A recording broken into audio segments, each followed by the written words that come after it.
Feliz Navidad. Feliz Navidad. Feliz Navidad. Prospero año y felicidad. Ladies and gentlemen, welcome to week 14 of the Benchwarmers. I'm your host, Eli Hamilton. I'm your host, Rocky Howard. I'm AJ, the host. And this is week 14 of the Benchwarmers. As you can see, we're doing things a little different today. We're going to start it off in the Christmas spirit. Today, December 1st, right? Mm-hmm. It's officially Christmas month. Obviously, yeah, it might.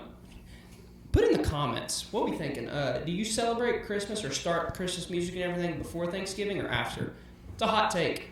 We might even throw that one up on the TikTok for y'all to debate for us in the comment section, but I think that's a pretty good question. But as you can see, we are standing today. Rodney had that procedure like we mentioned last week. Still can't sit down all the way yet. So we're going to do it standing, and we're going to have fun while doing it.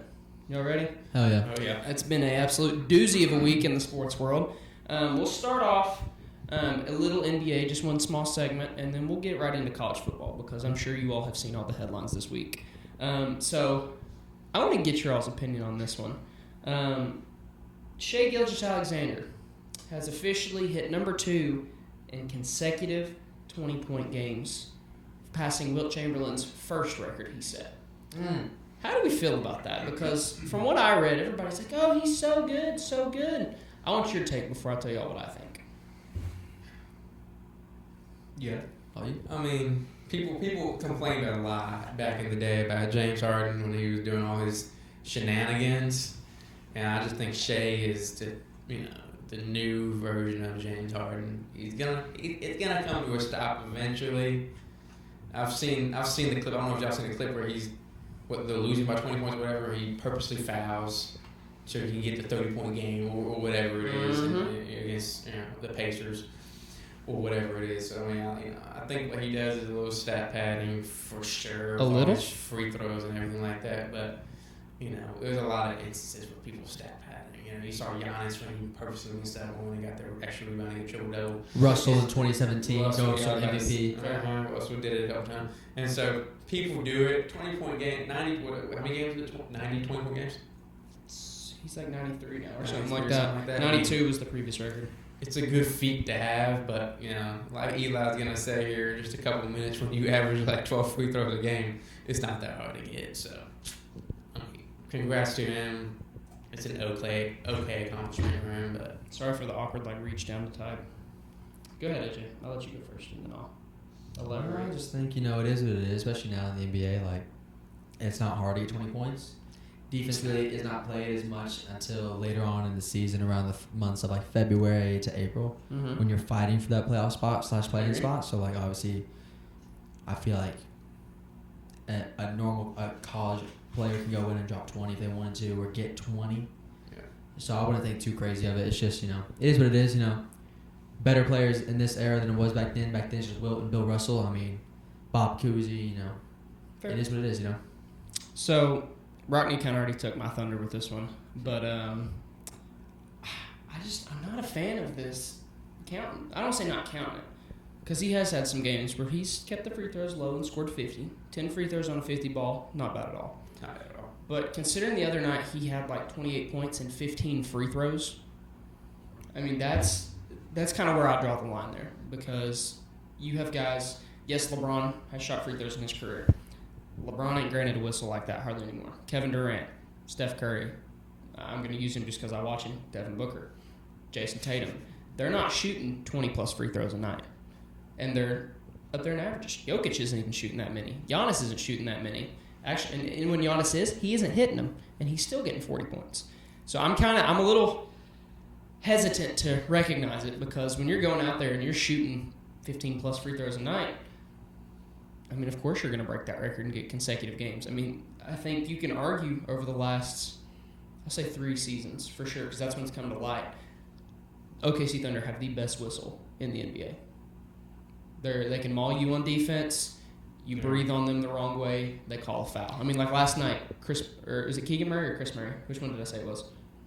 Keegan Murray barely touches the man. Shai throws his body across. I think it was Portland. Chris. It is Chris? Chris Murray. Okay. Throws his body across the court. Next time throws the ball up and gets free throws. That's not a shooting foul because you just throw the ball in the air. Yes, it may have been a foul and per NBA record, but it should not be a shooting foul. He should not have been on the free throw line for that. If at that point, every time you get contact, just throw the ball up in the air and we're shooting free throws. It bothers me that that's where the NBA is going. Anything else? I thought I had something about. I have nothing right now. No. I mean, they try to do a lot. They try to make those rules where you can't just chuck the ball up when you get fouled or whatever. I mean, they've tried and all that. They still either they can make a full court shot and get fouled, and they just nope. It's all exactly. I mean, exactly what you said. James Harden's the king of it. He used to do that all the time. They'd foul him at half court, and he still does it. Throws the ball up, and he's like, "Oh, I'm shooting." They never give it to him. Shea does it. Oh, he's shooting free throws. It bothers me, and they're always in the freaking bonus. Always. I will say that I remember what I was gonna say finally. I will say though, in the finals, the first 2 games, when even though they were being even though they were still being physical and all that, they were getting calls called on them. You know what I mean? Like the Pacers. No, Thunder. Yeah. Remember, they couldn't be as physical because the Pacers were flopping and all that. But what happened in those games? Pacers won. Pacers won. Exactly. Versus whenever you let OKC be as physical as they absolutely want, and no foul calls on them, they're blowing teams out by 20, 30 points because you look at the free throw margin, they're shooting 20-plus free throws a game. So I don't know. I don't like the direction that's going in. I don't like their whistle. I'll be honest. And then tonight's the Suns-Lakers game. Was that 11 o'clock on NBC? 10. 9. we all said a different time. Sure but either way, Luka Doncic is known for his foul baiting. 10 o'clock. Okay. So Luka's known for his foul bait. Oh, tomorrow's the 11 o'clock games on NBC. Tonight's Peacock. That's what it is. Or Amazon. That's Peacock. Peacock. One of the, I don't know. Amazon's on Thursdays. I'm not used to this yet. I'm still getting used to that. But, no. Okay, question. Now, do you think drawing fouls is a skill? To an extent, yes. There's a difference between drawing a foul and acting. Okay, what do you think? I'm curious. I don't think I've ever asked you this question. I think it depends on who the person is. Like Steph Curry, he can draw a foul any day, 24/7. One pump fake guys in the air, boom, that's a foul. Three shots. He's always trying to hit the shot when he shoots it. 9 times out of 10. Unless the guy's like right in his face. Then he just throws it up. And or fouls him harder, so he doesn't have a shot. Or like think of who's it like a young Kevin Durant, where his mid range was there. Yeah. How he'd always pump like that mid range. Well, I'll be honest, James Harden. Same with LeBron in the Heat when he finally got that back spin fade right there. It's a foul every time. He would get pump fake and drive in, or he would just go in every time. See, but that's a good. When you hit the pump fake and you get a guy jumping, and then you go for the actual shot. There's a difference between I'm gonna use Shea because it's terrible. Shea will pump fake 7 times, get you jumping, and then just flail himself into you. Yeah. There's no shot attempt. There's nothing. It's just a flail. And that's not basketball. That's just acting at that point. Versus, like you said, LeBron. When he does that pump fake, he goes in for it. You look at James Harden. James Harden is the king of drawing fouls. Because what he does, you're not going to leave Harden open. So he sits there and does that pump fake and does the rip through. If your hand's in there, it's a foul. As much as it sucks, it's a foul. Eli, you know much about that, don't you? I've watched it 100 times. Not watching, playing. Yeah, I know. But, we definitely, pump faking is a whole nother category to drawing fouls. I think that's separate from drawing fouls individually, but drawing fouls is not a skill. Well, okay, we can all just true drive, fouls though. But true, that's what I'm saying. Drawing a foul, a pump fake, and then just jumping into him and shooting it. Okay, that's consideration of drawing fouls. Yes. You get someone up in the air. When if you're driving into the lane, right, and then let's say you drive in your first dribble, as soon as you get that foot near the foul line, is you bump into them, and the next thing you know, that they're trying to re-aggravate that. Yeah. You got some space, now you're up with it, and they're coming, and you just know they're about to lay you out. That's drawing. And also, too, another one that really bothers me, when an offensive player initiates contact, okay? When you drive, you throw your body into somebody, and then you're allowed to flail yourself in the air, and that's a foul on the defender. Same thing if you're playing close. When you get that nice dribble in, push, not really push off, but create that little bit of separation that's legal, and then they call the foul on the defender. I don't get that. I will say there was multiple times. I was watching the Kansas game, Tennessee on Thursday, whatever day. Yeah, Wednesday, right for Thanksgiving. No, I was trying to get a specific day. But anyway, it was really bad with officiating part near the second half of that game because Tennessee was I think the game was called perfectly fine up until like that early second half, when all of a sudden Kansas, we left them a couple 3-pointers open. Okay, now it's a 10-point game, and all of a sudden they kept driving or something, and they would just foul call every time. It would be like JP or Felix be straight up. I mean, like dead straight like a statue. No, not even doing this. Sorry, not even doing this. And all of a sudden it's a whistle. And it's I'm going to use this because this is just recent bias, and then we can move on to college football. So we've talked about this for a while. Yeah, we're all pretty. It's changing the game, and it kind of sucks because even like high schoolers are doing it now, and elementary school kids. Bro, there's this kid, my brother's team. He will dribble the ball 3 times, and next thing you know, his layup attempt is you need a touch. And he's like 10, this 11 is what years Shay's old. doing to our culture. And I was like, dude, and he's like, he's actually pretty, like, he can dribble the ball, and he's actually pretty, like, skilled-wise, but it's just, every time he does that, I just, like, lose my mind. Real quick, before I make the point I was going to make. Yeah, sorry. Another one I want to talk about. Chris Paul. You remember the old dribble around, you get him on your back, and then you go for the shot attempt. Yeah. That's skill. Because you've got to be able to get that guy where you want him on your hip while still giving yourself the shot to make. That is a skill of drawing a foul. That is true basketball. Like, I'm fine with that because there was always a shot attempt, and then whenever he flopped and threw the ball up back in the day, they called it on the floor. Now, if that's Shea doing that, they're giving him the shots every time. But what I was going to say was Suns and Thunder played, was that Friday for the NBA Cup? It was probably Friday, yeah. Okay, yeah, it's Friday, day after Thanksgiving, so yes. Yes. So, the game didn't end up mattering the outcome other than just on our record, we made the finals, or the semifinals for the Cup. The Cup. So, obviously, Devin Booker and Shea are the 2 premier players on the court.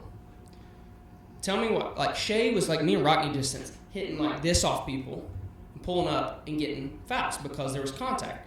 Devin Booker's getting hounded by Lou Dort guys. I mean, there's 3 or 4 plays where you see, including commentators, calling it out. Devin getting hit on the head, slapped on the wrist, things like that. 0 foul call. Shea comes down, barely gets grazed by a guy, throws himself on the floor and gets the foul. Devin does the same thing later in the game, and they called a technical flop on Devin. How does the officiating is so inconsistent. Like, I get it. Shea's your guy right now. He's making you money. He's the cover of 2K. He won the first championship there. But you've got to do something about that. You got to either start calling it for everybody or quit calling it for the Thunder. And that's all I'll say about it. Yeah, I mean, you got a good point. I will say a little bias to Eli because he's number 1. He is Shay's number 1 hater. So there's a little bias there. There's a little bias, but I cannot stand the direction the NBA is going with that. I watched some Jordan highlights the other day, and like Jordan and Burt, these guys were like smacking each other, hitting each other, like truly fouling each other, no calls, and still hitting buckets, walking off, not saying a word. Now you breathe on a guy the wrong way, you'd have thought that somebody just took a hammer to their leg. So I don't know. That's part of the reason I don't like him, because I see, like AJ said, middle schoolers flopping already. We thought LeBron was bad back in the day. This is a new level. That's saying a lot. All right. We ready for the big segments of the week? Can I add into it? Yeah, get into it. I got to add 2 things to that. To my list? Yeah, but they're very, no. Okay. They're very light, 2 seconds. College football. We're going to transition now. What a freaking week. I think, was it Sunday? Just Sunday in general. Sunday at 9 a.m. November the 30th. We had 5 new coaches in the SEC, all hired. You had a 6th coach get fired. The SEC is in for a freaking shakeup. Coaching Carousel. Do we care to? Would you like me to go down the list, or do you want to add first? Yeah, my 2 things because they're relevant. Let him add real fast. And then real fast, Pete Daniel just reported that Kentucky is more than likely going to hire Oregon's offensive coordinator. They're officially in talks about doing the contract. I said it to all 3 of us. Wow. I said no. 11 minutes ago. Yep. And my phone's. Yeah, you're good. And then also, Penn State is zoning in on BYU's head coach. Not Josh Heupel? Josh Heupel also put out a thing this afternoon that said he is not interested with low expectations. BYU head coach or OC? Head coach. Really? BYU's head coach, yeah. And Josh Heupel talked to Chris Lowe from ESPN this morning. Not this morning. Sometime this afternoon, he said, I don't want low expectations. I don't plan on leaving. I want to win, and I'm going to win here. Which, honestly, after a devastating loss this past Saturday, Josh. I'd love to hear that. And I'm pretty excited. Good for Josh, but I don't know about that one. So, All right. So the other jobs taken. Obviously, Sam Pittman was fired. Like week 4, week 4 or 5 for Arkansas. What's his first name? Is it Ryan? Sam. No. The new coach. Is it Ryan Satterfield? I think so. Yeah, Ryan Satterfield, head coach of Memphis for Arkansas. What do we think on that? Okay, Rodney? It's tough. I mean, I thought Arkansas would try to go somebody a little bit bigger than that. Considering they had Golish lined up and that fell through. I really thought they were going to go Golish, but I mean, y'all let you say it was next. Well, I'm real fast on Satterfield. I feel like it wouldn't have been such a bad hire, or not a bad hire. I think it's a good hire for anyone but Arkansas. It's just the fact that he was on the hot seat for Memphis. That's exactly where I was about to near go the end of the season. He had a great team. Did he? What did he go? 8-4 this year? 9-3. I thought they did better than that. No, I think it was 8-4. I mean, he had some. I thought Memphis did significantly better than that. Let me look. Hang on. But anywho, I just feel like They lost to Navy on Tuesday. They got upset a couple times. That, but I don't remember what this. I just feel like it was more. I feel like it was more of like they should have and could have played better. What conference? They're American, right? Yeah, they've been 8-4 this year. Yeah. You start off the year 5-0, and you finish season 8-0. I mean 8-4. And you beat Arkansas. Well, that's what's You crazy. beat Arkansas at home in a game you also should not have won. Arkansas wasn't great, but Arkansas still should have won that game if. should never lost that game. Yes. That's when he got fired. That's when Pittman got fired. No. Oh, One more game. I thought he didn't even make it. He made it to Notre Dame. I think that was Oh, you're right. Notre Dame. And then got absolutely obliterated. He made it to Notre Dame. Yes, you did. Yes, you did. I don't think so. You did. Either way, so that's his replacement. I think Arkansas fumbled that one hard. Next up, this is another one. I don't get it. I don't even know his first name. Who? Florida. John Summerall. Yeah, John Summerall, head coach out of Tulane, is taking the Florida position. I'm going to be honest. This screams Billy Napier 2.0. Great Sun Belt coach, which obviously Tulane, he's a He went American 10-2 on coach. the season. 10-2. It screams You exactly. want to hear his impressive wins? Mm-hmm. Northwestern. Sorry, I got you. Northwestern, Memphis. That's it. That's what I'm saying. Like, it's just... He lost to Ole Miss 45-10, but then again, Yeah, Tulane. it's Ole Miss 45-10. But still. You're Tulane. Now you're going to send him to Florida. I just don't... Now I will say another. They do have a real test that's coming up on Friday. North Yes. Texas North Texas. Conference Championship. Now, Is he coaching? Yeah, both. If you're in the conference championship, they're coaching. Like even what's his face is coaching. Alex Golish, she's gonna coach the whole game. Nope, we don't know that yet. Anyway. We're not there yet. Anyways. But that leads into the next person. Yeah, so the one we thought, actually it was listed on our report earlier this week that he was heading to Arkansas. Something happened. Massive rumors floating around. Something weird happened. They fumbled the bag, and now Alex Golish is heading to the University of Auburn. You know he got offered that job Sunday morning at 1 a.m. And he took it. and he signed. I'm going to be honest. Auburn's got the facilities, beautiful campus. Middle of nowhere. Yeah, absolute middle of nowhere. Absolute shite town. They've got a lot better of a schedule coming now with this new SEC format. Obviously, you got to play Georgia every year, so that one's going to hurt. But he did it already at Tennessee. that's what I'm saying. So I think on Alex's part, that's great. And I'm going to be honest, Auburn, in my eyes, it's a little scary because you look. I told AJ earlier in the week, Byron Brown at USF, terrible years before Golish got there.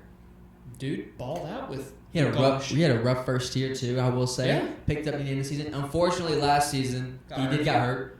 So but this year, coming off an injury, absolutely playing, should be American Player of the Year in my opinion. But I mean, a Golish offense with him. I mean, he looked Great. great. Talking about the mouth guy, right? The good mouth game. Yeah. I forgot about that. Yeah, Robbie, you want to elaborate on that? No, I'm good. Okay. Just watch the last podcast. Or what?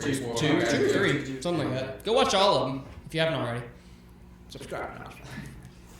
I'm not putting it in. Pause. Crazy. Okay, but so All right, Cream. quarterbacks on the roster for next season. God, you got Ashton Daniels, younger brother Nope. Jaden. What? Is he gone? I think he burned his red shirt last night.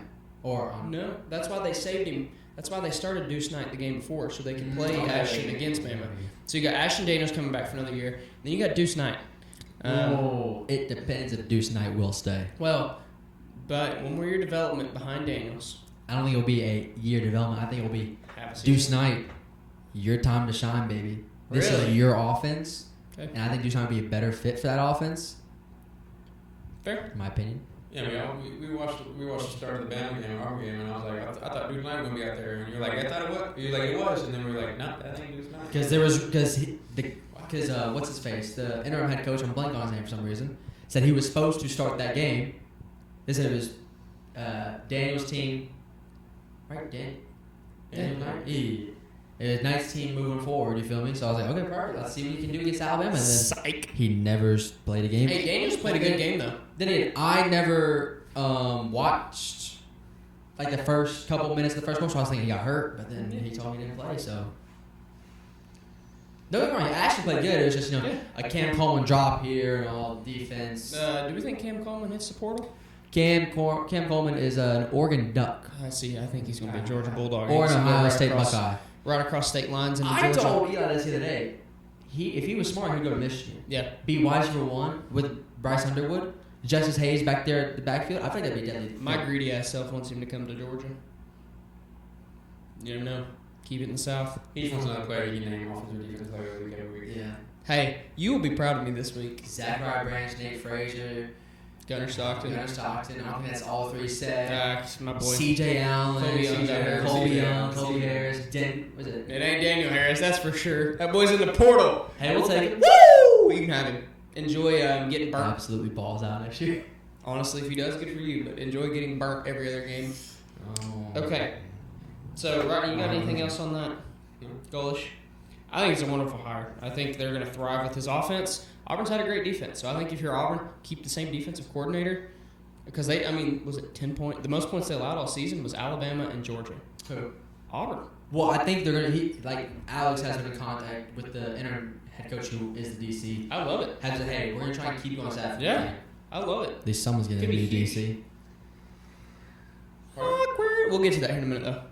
What other coaches you got? I feel a nice sneeze coming on. Hang on. Watermelon. I'll get on to it. So there it is. Okay, we're good. Next up, as we mentioned earlier, Mark Stoops officially out at Kentucky. I don't get that one yet. Not yet? I want to hit it. Actually, we hit it. Which one are you thinking? You think the big one? No, I was going to go over North Tech, Oklahoma State hiring North Texas head coach and all that. We got some. You want to hit those real quick? I want to hit those real quick. Nice to see them. Give me one at a time. Yeah. I think anything is better than Mike Gundy at Oklahoma State. That dude could not play the NIL game. They gave him more money, didn't use it. The only thing good to come out of Oklahoma State this year was the frat guys in the upper section swinging their T-shirts. You're doing the wrong thing, AJ. What? Gotta hit the. No, I'm frat for like a dog. This guy. I just can't lift the arm too much or I want to because that's me off. Okay. Who else? Who you got? That's all I got. All of them. JMU. He's going to I'm blanking so bad. Uh-oh. He just signed today. You know where he's going? No. I didn't even see it. I got it. I remember seeing it. Please hold. No. I deleted it already. Oh, I know. I'll search it. Let me get the P. No, I have the P family. I'll take so much you worry, kids. I got you. Oh, Pat Fitzgerald going to Michigan State. I saw that. That's a crazy one. What do you think that's a good? I think it's a good. He's hire. Hey, we'll find out because Notre Dame played Michigan State 2 next year. Oh, James Madison's going to UCLA. UCLA. I like it. Bob Chesney, baby. I like it. I think it's a good move by him. I think both moves by Michigan State and UCLA hires. Yeah. I think so. Pat Fitzgerald, who's been in the Big Ten all his career, other than some controversies within the locker room, I thought he was a great coach. He won in Northwestern. Got them as close to almost being in a Big Ten championship. And then he leaves and they go. But also, I think it's Northwestern. Yeah. Hey, they got a nice new stadium, though. That's for sure. They do. But you know what's even nicer? Seeing the Spartans win again. Yeah. So then you don't have to listen to Ohio State and Michigan every single year? Yeah, you get a little bit more. Which, I mean, we got Paul Oregon Bunyan's and ass. Hoosiers in there, but it could be a little more interesting. Because you look at the Big Ten right now, it's a cakewalk. I would love to see. Michigan State was good in 21, right? 21. Yeah, and then 2015 is when they went to the playoff against Bama, right? Yeah. But in 21, man, when they had Kenneth Walker and all that, Ooh. and they destroyed Michigan at home, and I was like, oh my God, they're gonna be in the playoffs, and they Or you remember the days shite the bet against he Purdue. scores on the last play of the game. Exactly. I want more. Bring it back. MSU football. We need some more competition in the Big Ten. It's boring. Hey, yeah, I'll say this. I like, as much as I hate Michigan, I say I'm a fan of those teams. Those Big Ten teams around them cornfields, baby, they know how to get all alignment. You know what I'm saying? They know how to get some big old country boys. Wow. Yeah, but they don't know know the best, but there's some big old. They don't know how to run on them. I would hope to God Michigan get them O-linemen because that's the whole point of their offense is to run the ball. It's only offense. I would hope. That's what I'm saying. They got a running back at quarterback right now at Michigan. And he can throw the ball just as good. I just didn't let him throw the ball. Crazy. Yeah, Paying all that money, you can't throw the ball. Let Wisconsin get some good corn-fed up big country boys. All of them Big Ten, Michigan State, all of them, they need their big country boys. It's fun to watch. I agree. Okay, now, so you can go to Kentucky now. Thank you. So Stoops fired. Was it this morning? Officially? Technically, it was last night, but they were trying. Announced it officially this morning. They were trying to figure out how he would pay his buyout because they wanted him to leave, and they would get his buyout paid overtime. Overtime. Well, he wanted that too. No, he wanted it. Oh, now if I'm leaving, I'm paying now, and then lawyers got involved last night. That's why the announcement was pushed until this morning. Not I that have old. no clue. But he is officially going to get his buyout over a good amount of like 3 years, I think it is. So they're stinting it out for like a good time. Not too long, obviously, but enough where they're not Penn Stating it. 58. And you said they're taking Oregon's OC? So the hot board was Brian Harbaugh from OSU and then Oregon's offensive coordinator, blank on his name. But officially, they're in talks, and a deal should be done by the end of this week. All this Per Pete down. all this for them to have no offense and go 2-7 through their first 9 games. They better. Yeah, that's Kentucky for you. Okay, so Yeah, you can't have Kentucky and Vanderbilt being good, right? no, we're not opening that can of worms yet. We're not there yet. We're not there Keep yet. it PG today. Okay, that'll last about. Keep it PG for the next what? Hey, 45 minutes. Get to that Hey, second. hey, at least Joey's family doesn't get arrested every damn time. Or get tetanus from grinding on a railing. All right, we'll get there in a minute. Sorry. So, the big news of the week. Official yesterday. Ooh. We missed anything before we get there? Nope. Have we covered everything, right? What Have we covered everything after that? Yeah. Okay. This is everything else is just like news, but this is Let's roll out that. Well, we're on let's the coach. roll out that yellow carpet. awkward. So, big news. Mr. Lane Kiffin, head coach of the Ole Miss Rebels. No more. Lane is taking himself to old Baton Rouge, Louisiana. You think he's going to fake a country accent or something? Nah, that's only Brian Kelly. That's the one and only Brian Kelly. Come on now. So, Lane Kiffin got enough swag. You don't need to do all that. Brian Kelly had enough. so if you haven't seen by now, Lane is headed to LSU. Are you buying this that it was a peaceful, I don't say transaction, but so reports were, and Lane kind of shut these down before the Egg Bowl, that they were giving him an ultimatum. He said no. Then there was rumors that he was telling his staff, you either leave with me now or you're not coming at all. Well, and then there was more rumors that there was heated discussions because Lane wanted to finish coaching. What? Sorry, I had to break in. It is officially official. Kentucky is going to hire offensive coordinator Will Stein from Oregon. Is now officially official. Good hire. Okay, so back. Yeah, that was a really quick turnaround. Good job, AJ. Thank you. Breaking news brought to you by Armando J. Acosta. That's what I do. So, Kiffin leaves. It's weird. I mean, I don't understand the situation at all because if you look into it, I don't get not letting him finish coaching. I understand he's going to a rival school, but you are 11-1, Ole Miss. You're looking at the SEC. You just missed the SEC championship barely. I mean, if Alabama doesn't score, I mean, you're looking at a Georgia Ole Miss rematch. You're going to be a what? Would you say they host a playoff game? I think regardless, they should host. I agree. No so matter you're looking if at the players on the hosting a field. playoff game. I'm fine with Golden being your head coach. That's fine. Let Lane finish what he started. That's where I'm at. Because here's the difference. I get it, but I'm going to be honest. You're losing some of these players no matter what. Kejuan Lacey, he's heading to LSU. You know he is. If Chambliss can get an extra year of eligibility, LSU. I mean, you're going to lose half this team to LSU. They're already losing recruits to LSU. Finish what you started. I mean, worst case, they go on a run. You win the national championship. Next year, you go 2-10. But I just kind of feel like they should have let him finish it. I think it would have been a much cleaner transition out of there, and I think it would have been better for this fan base without leaving such a bad taste in their mouth. I'll let y'all elaborate. That's the Lane Kiffin way, you know what I'm saying? He's gonna leave before he. But you know, I don't know why LSU really wanted him out. Some theories, sure. I'm sure AJ Which was having weeks? all of them. He just wanted to be closer to his son-in-law. No. But I will say is that. Oh, I lost my train of thought. You want me to start yawning? Wow. You just That's sad. All right. Just Well, cut it. right. So, yeah, you asked me a question I can answer because I have so much to talk about and I don't want to rant too much. So, As far as Kiffin, huh? should he have finished coaching? No. Well, If you wanted to coach, you should have been the Ole Miss coach. It's the fact that he wanted to leave, and then he also wanted to have signing did not happen. He wanted to basically tell recruits, do not sign, because I will not be the head coach. Because this was never the thing was this was never going to be public. It was going to be rumor is Lane Kiffin might be the head coach post season. Yeah. You feel me? He wanted to be able to tell his recruits, hey, don't sign Ole Miss because I'm not going to be here.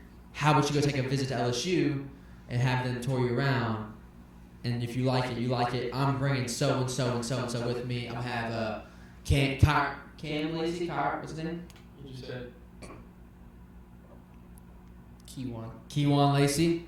I just want to see him struggle. Kyron Lacey played for. Yeah, I know. That's why I said Kyron Lacey. Yeah. I was like, I don't know. R.I.P. That's it. Yeah. Man, that's a. Man. Ooh. Hey, all's for you. Man, you're looking like the Lane Kiffin departure. I know. Train wreck. No, it's just like you can't. If I was AD, I did it right. It sucks because that's what the calendar is. The calendar has where Calendar sign day is this Wednesday and playoffs are still going on. Transfer portal opens Tuesday. I don't think officially. There's several players You who can did enter, but your name is not in there until like a week or two. like Daniel Harris. Like post. I think it's post like next Wednesday. I think it is something like that. It's Is post conference championship. I think it's Yeah. Sunday. I think it's like I mean, I can. it's something. But anyway. But that's the thing is like you can't as an AD you can't have it where you have a coach who's not committed to you and your staff and nor your team. And everyone knowing that. It's more the fact that you have to, if you're going to coach my team, you're going to coach a team that you took 11-1 and is probably a national championship contender, coach them. Don't leave them. Don't high dry them. If you're going to take the job, then take the job. Go on with your life. Oh, it's January 2nd, we're both. I was saying, it's a while out, yeah. So here's my only thing with it. And I think this needs to be, I did agree with Lane in his, kind of what he said, and what Saban said. It's, yes, go ahead. It's not about money either. No. Ole Miss didn't match They were it. going to pay him. No, It was a matter of fact that he wanted to go to LSU. it is a better job, don't get me wrong, but it's just more the fact that calendar sucks. Mhm. But if you're going to coach a team 11-1 and then leave them, Yeah. that's on you. You should have understood, hey, I can be here one more year, and then we'll go from there. It's fine. There were reports last year he was out partying the night before the Kentucky game, and that's why he lost. There's He also- wasn't taking games seriously. That was last year, so a long time ago, but I feel like Well, and here's something I don't understand, and then I'll say what I was going to say.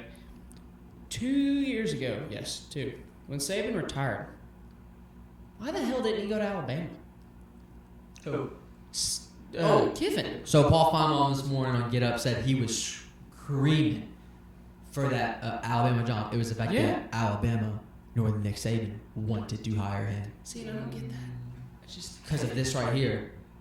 I won't be honest. He is reckless, and like this season. I think everyone can say pre LSU leave, Yeah. most mature he's been, most of the actual head coach he's Yeah. been, and you're like, okay, he's grown up, I and feel then like this Lane happens. handled And it's this all just well. Lane, no. as far as like the other times, it's left a it's been something crazy that it's got him to No, lose. I don't think he handled This it. time, but I'm saying like as far as media presence and No. he's not bashed Ole Miss. I mean, like today on Twitter, he was thanking his guys. He was like telling them he hope he wins it all, things like that. So I just don't. I don't know. I think overall, my problem with it is so. Who do we say? Sumrall Yeah, John Summerall. Yeah. Golish, Yeah. maybe, and North Texas' head coach. Yeah. One of the three could be coaching a playoff team. And I think if anyone, it's probably going to be Golish just because he's had the SEC experience. But I'm saying they're all three out of a group of 5. More than likely, unless something catastrophic happens, a group of 5 will sneak in as the 12th seed. Can we agree? Yep. Because they're all 11-1, 10-2. It's just crazy new format. It's either Trinity or North Texas. Yeah, USF I don't think they did.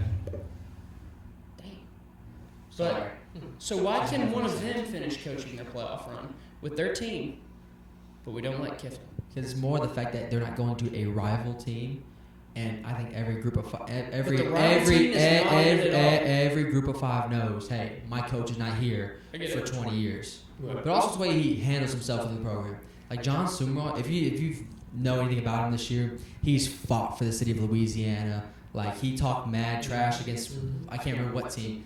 He called him out saying how they didn't let us wear some jerseys it was because in honor of Hurricane Katrina's anniversary. He cussed him out, said that's ridiculous, unprofessional, blew him out by 50. Here's my thing. The only reason we are standing here right now talking about Ole Miss being relevant, period. They have been completely irrelevant up until Kiffin walked in that door in 2019. I feel like Ole Miss, I get it sucks he's leaving. I feel like you owe a little bit to the man. I mean, you have your first 11-win season. Like I said, you're on the cusp of an SEC championship, just missed it. You barely lose to Georgia, at Georgia. I mean, I told them, besides the Bama game, that game had me the most on edge. That was the game I had circled that I was the most terrified of as a Georgia fan. I don't know. I feel like, yes, I hate he's leaving. If you're an Ole Miss fan, be mad at him, whatever. You just had 3 seasons in a row, 10-win plus, and you're acting like this man is ripping everything from you. I get he's leaving, but he's giving you a good defensive coordinator. He's giving you another good coach. Now, I get it. He's going to your rival. But without this, Ole Miss is just Mississippi State. They're a bottom of the SEC team. Nobody's looking at them. They have no recruits. They have no NIL money. Nobody wants to go there. Kiffin is the reason you are a program right now. That's kind of where I look at it. Think of it like this. So, a college basketball coach, Rick Pitino, put this out on Sunday, so yesterday, because this is Monday we're recording. He said, imagine this. My team, St. John's, is a #1 seed, conference champions, right? Okay. And right before we play in the March Madness tournament, I leave for another job. Think like that. So your coach, who you just got a championship with, or a #1 overall seed, or not, but a #1 seed in March Madness, leaves, and who do you have to replace? Your assistant coach? Mind you, you have no assistant. You only have one more assistant coach. You have no strength and conditioning coach. You have no GM, and you have some other staffer, because they all went with the head coach for that job. But I feel like in that scenario, you let the coach finish out. No. There's a difference between taking the job and bashing the team versus. I know Lane's going to leave it. It's not bashing. It is. He was going to leave, and he was going to tell players and recruits, hey, I'm not going to be here. Don't sign here. So when they hire the next head coach, there would be no recruiting class. There would be no transfer portal. There would be no team. They would have 50 players. It'd be like Tennessee, but they wouldn't be on probation. That is what the issue is. It wasn't the fact that he couldn't. It's that he would never be allowed unless you are the head coach of Ole Miss. That's why when the players came out of that meeting, 90% of them, if not 85 for sure, were all very excited. Pete Golding was the head coach, and now he was the permanent head coach, and now all of them are not fans of Lane Kiffin anymore. I think what should have been handled. I get the AD makes the final call. He has to live there too. And I get they're excited. The players were, whatever. We all know. We'd be stupid enough to think it. We know half those players are going to leave to follow Lane. They have eligibility. Some of them. I agree, I'm wrong, but I'll be honest. Their top 3 offensive weapons will go to LSU. Who's top 3 offensive weapons? You know, off the favorite fast. Lacey. Okay. Simmons. Okay. And if Trinidad gets eligibility. If. And then not Simmons. And then yes. Quarterback. Okay. Now, receiver wise, LSU's so freaking stacked. Well, they may not have to. I will say their receivers have posted on Twitter, and the tight end even posted on Twitter said, I've never like said some like stuff shooting at Lane Kiffin like this ain't big it. old guy. Not the line, but yes, Number 9, yeah. But I think he's out of eligibility. But I'm just saying that. That's the seniors, it sucks. But for the guys who can follow, I mean, you look, period, at even other conferences. I'm trying to think, who's the last big hire we had? Who's the last big switch like this? We ain't had one. Switch? Yeah. Like we mean switch. We haven't, okay. With Washington to Alabama, with DeBoer. Yeah. The big one I'll use, Jeremy Bernard. That dude has been a freaking weapon for Alabama. Can we agree on that? Half of Washington's commits went to Alabama. Washington doesn't have a huge, I mean, from what I saw, they don't hate Kalen DeBoer. I mean, you can't blame the man for taking the job at Alabama. I mean, JMU and Kirk Cinetti. But it's different with those guys because they didn't accept a job before this all started. They stayed true to the team, finished the season, and then they looked after and said, but hey. part of that is, I will say for Lane though, they wanted his decision now. This wasn't because if you look at DeBoer, we knew Saban was done. You know they were already going for coaches before that season ever ended. You know they had been probing that. National championship game. How fast they hired DeBoer?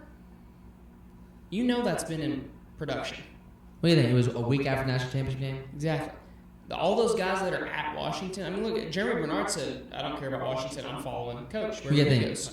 It's the same concept, I think. But here's the thing. Half those kids, when they signed, because obviously they had to sign at that time in Washington, they got to use their transfer instead of, or they either released their NIL, the national letter of intent, NIL. Yeah. So, okay, but here's, go ahead, I'll let you go. It's like with the recruits that, go to Ole Miss for Lane Kiffin. Yes. 3-4 years ago. Okay, sure. That's Lane Kiffin then. You see him mature now, and then you do this. Then he does this immature act. I wouldn't want to coach like that. That's lose respect. See, it's like the same thing with Brian Kelly. It's like we were done with him because he wasn't performing like he needed to. Brian Kelly's a hard one to put in there, though. I know, but he still left to go to LSU. Yes. When he was and notice how Notre Dame, no one not really trying. So exactly that's what I'm saying. But here's my thing. You respect somebody doing something this immature. This is like the most immature thing, almost to the highest standard in college football that a head coach can do. I mean, there's some other ones. Because I could bet you right now, if he told LSU, hey, let me contact me postseason, and we can talk about a deal, they'd be like this. Yeah, wait, because you're getting Lane Kiffin. Yeah. John Sumo. So I wonder if this was Ole Miss, hey, we want your decision now. We don't want you carrying these guys because they never made it clear. So I think it was more of this. Is Lane Kiffin said he wanted since they at ESPN and every damn media outlet asked him, said, hey, what are these rumors about? Are you interested in LSU? Are you interested in Florida and all that? Because it was mainly Florida. Because that's the job he wasn't go for. I still believe he didn't take Florida. LSU's a better job than Florida. Let's all be honest. But I'm saying, when LSU and all that opened, he was like, okay, I don't know, I've made no decision yet. Instead of saying, I'm not talking about it right now, focus on my team, he said, I have no decision right now. And that's when everyone was like, decision? What decision is there? Yeah. Like, what are you thinking? And that's when he kept answering on social media and press conference. He was like, I have no decision right now. I'm just, going to talk to the AD, going to take some prayers and all that. Paul Feinbaum said this deal was done 2 weeks ago. I agree with that. So it was more the fact that he just wanted to coach. I thought of the fact that they could have get it straightened out if he was going to stay for the postseason. Yeah, that's it. He always said, blame no one wanted to finish it with the guys. No one's stupid enough to be hey, you're not staying in the postseason if you're not signing a contract. So here's my other thing with it, and what we'll do, we'll have a video come out on TikTok, and we'll let y'all debate in the comments. We want to hear what y'all have to say.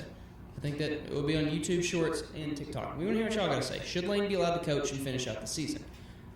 Last thing I'll say, and we'll move on because we've got a couple other things, especially Tennessee Vandy, we got to hit on. As a recruit, okay, obviously, and I'm going to use myself, as a Georgia fan, if I go to Georgia, I would be committed to Georgia. Now, yes, I love Kirby Smart. I think he's a fantastic coach. But I would go to Georgia. It's a big name brand. It's the place to go. Now you look at, we'll say Texas, because we've talked about we think Sark might leave. Why do you go to Texas? It ain't for Sark. You go to Texas because there's money. That's a big name team. When Texas sucked, a lot of these guys stayed. Okay? The coach leaves, piss on him. Okay? But then you look at somewhere, we'll say Clemson right now. Clemson's a battle. Coach, a lot of these guys go to Clemson seeing the state they're in. They want to play for Dabo Swinney. Okay? You look at Alabama. Some of these guys, they wanted to play for Nick Saban. When they saw Saban was retiring, they lost a lot of recruits. They had a different field coming through. They had a lot of DeBoer's guys that were committed to Bama. Yeah, but they still didn't lose the top of the top of that. But you saw a lot of those guys say, hey, I'd rather go play for this coach. I want to go play for Kirby. I want to play for Sark. I want to play for Heupel. There was guys like that they saw. Marcus Freeman. We got none. But they saw that and they said, hey, we want to play for this coach. And if he's not here, we don't want to go there. You look at Penn State right now. How many guys are flipping it because, Penn State doesn't have James Franklin anymore. We want to go to Virginia Tech because we want to play with Franklin. That's different. He got fired on one bad season. Still crazy in my opinion. Yes. But, that's why it wasn't him just getting up and saying, yes, I'm out of here. But I'm saying that's just kind of my for the guys that are committed to Lane Kiffin. It's inevitable they leave. It's inevitable. You look at Kewan Lacey, they're tight. He came on college game day with him. You can tell Kewan's gone. Kewan's been putting out a lot of things even before Egg Bowl season, and it's been deleted too. It's been him saying cryptic based why is this about coach and not about us type stuff. Yeah. You feel me? Now that I agree with. It should. It's a love hate from all those players, but at the same time, I want you to think about it as a player mindset. We go undefeated, right? And all of a sudden he's like, sorry guys, I'm taking a new job, and they won't let me finish the season now, but I'm gonna take all the recruits with me still, and I'll see you guys next year when I come back and beat you guys. Here's what my brain says about it. It's the same thing I just said. If I'm committed to a coach and it's better for the coach, I'm gonna be honest. Like I said, Ole Miss. No, you're not. Ole Miss No, is you're irrelevant. not. I'll say this because it's true, but it depends on the player. But it's if somebody doing such an immature act like this, you can change your mindset on them as a person. I agree. You're going to Lane Kiffin as a person, a human being with feelings, right? And you're coming after him as him actually being a good coach, which he is a good coach. And that's what you're fighting for. You're fighting for him. He is still going to be pretty successful in LSU, and people don't care whether he's an asshole or Same thing Ole Miss. They didn't care. He doesn't care that he talks to college girls or where he goes, because that's been going on since he was at UT, right? And people know that, and they still go to him at Ole Miss or wherever he was at. And then you're looking at him like, okay, well, this guy's an asshole. He's a great coach. He's a great coach. I don't want to follow somebody. And I believe you more than him. I don't want to follow if I was an athlete myself. And I said, I don't want to follow someone who basically second half of the season been talking about his job. Yeah. I may leave, I may not leave. I don't know. I'm posting cryptic stuff on Twitter, or on Twitter saying, I'm not staying. Reds, Lane Kiffin 2025, Lane Kiffin 2026, and all of a sudden you just say, hey, actually I'm leaving, and unfortunately they won't let me take you guys or convince you guys while we're playing postseason to come with me.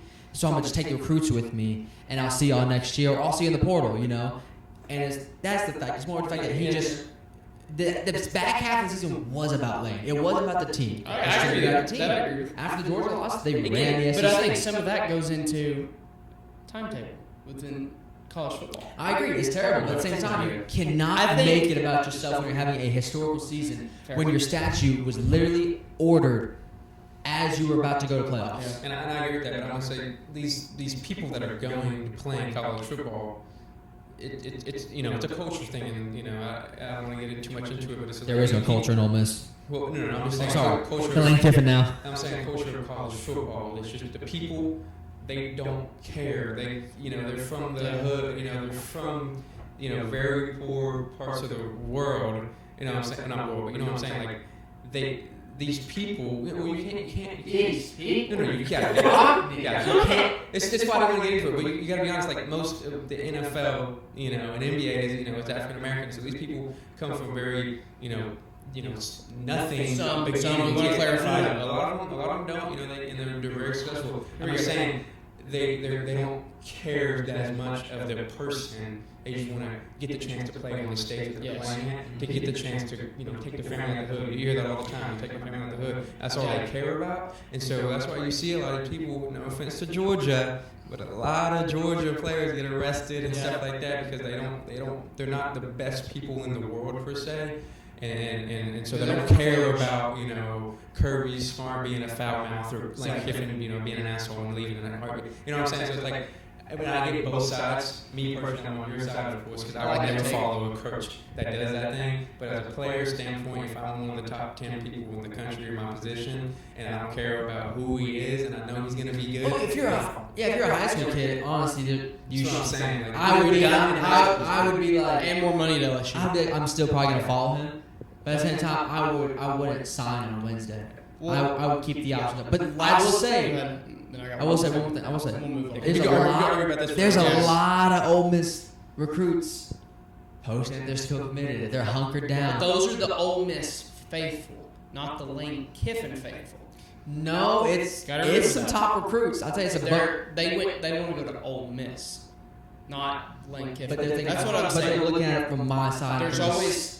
Yes. That's what I'm you got to remember too. The one other thing I'll say about that. It's the kids whose parents know, hey, it's trust the program, and not the coach. If exactly. the coach is still there, and they're still that's where my values. next point right here is, and then we'll move on to conference championships and everything else. And like I said, we want you all to weigh in on this, so comments will be open.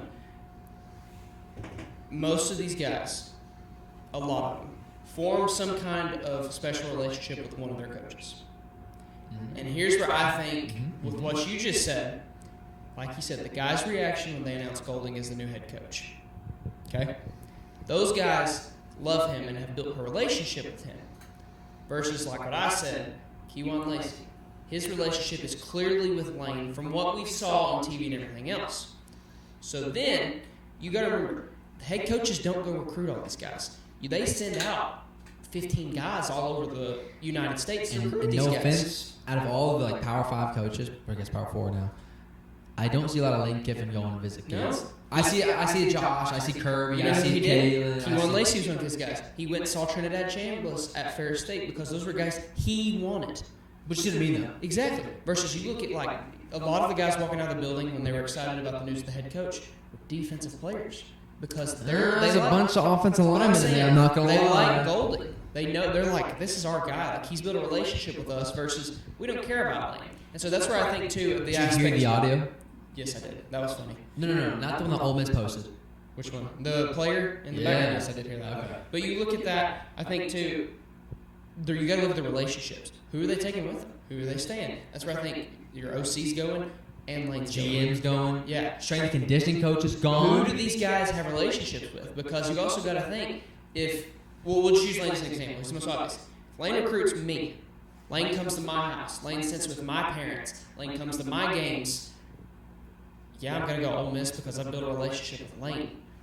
Then I'm going to go to LSU with him because I have a relationship with him. I want to play for that coach. Versus when you see 15 different coaches coming to recruit you and you have a school who's very invested in you, that's where I think, you see what I'm saying? You see my argument? But if you look at around the country, you see like, I'll use Josh Heupel. Josh Heupel, if you go to see a defensive player like Jaden Perlott, when he was at Buford, Georgia, he was originally committed to Georgia, right? We Heupel invested. It was a Heupel and it was a Coach Inge. And then guess what? For Travis Smith, Heupel, and Keys too. But yeah, it was Heupel, and then Heupel is at everywhere. You see what I'm saying? Don't get me wrong. There's always obviously some assistants go by themselves and it's further away, but like it's mainly Heupel and an assistant, Kirby and an assistant, Dan and an assistant. It's building those relationships. So now you take exactly with what you just said. It's like position assistant. Exactly. So now you take what you just said. But Lane you're a doesn't do high that. school kid. Lane doesn't do that. But I'm saying you see Lane come to your high school. Lane's there for you, and I mean, like we said, there's a select bunch.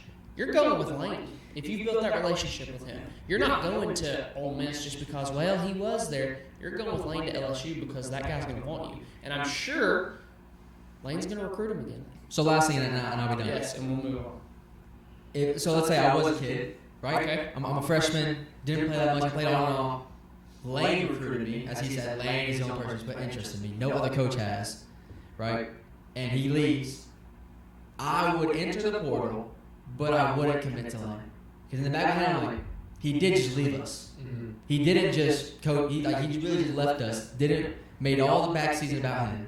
Do I really want to go with him again and hope to God this doesn't happen? Because God forbid, Kalen DeBoer ends up not making the playoffs this year. God forbid, that's the only job. God forbid Kalen DeBoer leaves to the NFL or any other job, and then Alabama gets open. Lane Kiffin gets hired at Alabama. Then you're like, I'll shite.